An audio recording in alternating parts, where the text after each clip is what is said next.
Shalom adik-adik, senang kembali Kak Steven menjumpai adik-adik. Hari ini kita akan belajar temanya jangan mencuri. Nah, kita baca dari Yohanes 12 ayat 4 sampai 6. Tetapi Yudas Iskariot, seorang dari murid-murid Yesus yang akan segera menyerahkan dia berkata, "Mengapa minyak narwastu ini tidak dijual 300 dinar dan uangnya diberikan kepada orang-orang miskin?"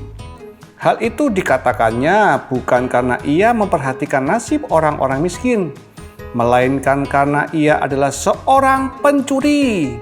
Ia sering mengambil uang yang disimpan dalam kas yang dipegangnya.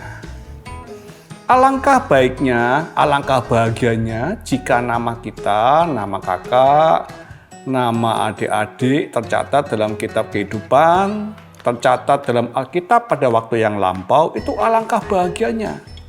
Tetapi alangkah malunya jika nama kita tercatat karena ketidakbenaran.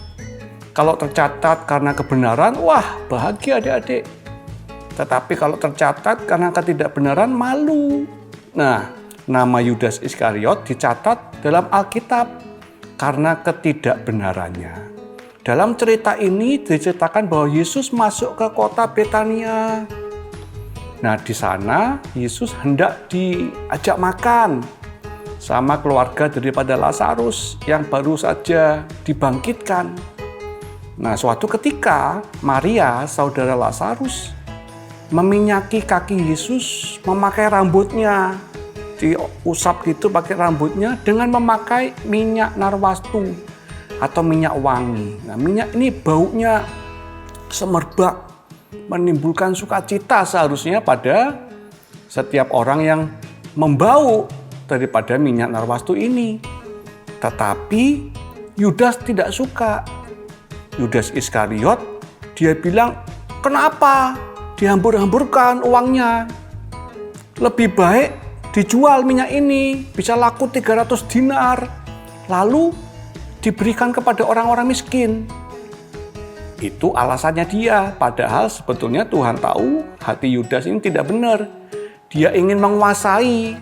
Kalau minyak itu dijual, laku 300 dinar, dia ingin menguasai, ingin mencuri. Nah, kalau adik-adik tahu harga minyak itu dibilang 300 dinar. Pada waktu itu 1 dinar itu upah 1 hari bekerja. Kalau saat ini misalnya di Semarang upah kita bekerja itu 2 juta sebulan. Dibagi 25 hari 80.000 sehari. Nah, ini 300 hari. Berarti harga minyak itu kurang lebih 24 juta kalau saat ini. Wow, mahal. Nah, itu Yudas yang melihat, wah minyak ini bisa jadi duit. Kalau jadi duit dijual jutaan, bisa saya ambil uangnya. Nah, mungkin perbuatan kita, perbuatan kakak, adik-adik, tidak ada yang melihat kalau kita mencuri uangnya orang tua, kakak mencuri uangnya gereja, mungkin tidak ada yang melihat.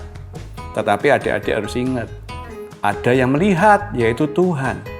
Dalam Amsal 15 ayat 3 dikatakan mata Tuhan ada di segala tempat mengawasi orang jahat dan orang baik. Mata Tuhan mengawasi pada saat adik-adik mencuri. Oh, orang tua tidak lihat, tapi Tuhan lihat. Mungkin mencuri uang kalau saat ini. Mungkin mencuri waktu ke gereja, harusnya beribadah. Adik-adik main handphone, adik-adik main game, tidak mau beribadah.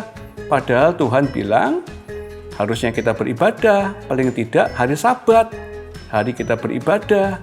Nah, kakak harapkan adik-adik tidak mencuri, tidak mencontoh contoh daripada Yudas Iskariot. Tetapi kita harus tahu bahwa mata Tuhan melihat kita. Saya harus berlaku jujur, adik-adik juga harus berlaku jujur supaya Tuhan senang dengan adik-adik. Demikian adik-adik, Tuhan Yesus memberkati. Sampai jumpa. Say, sinamba.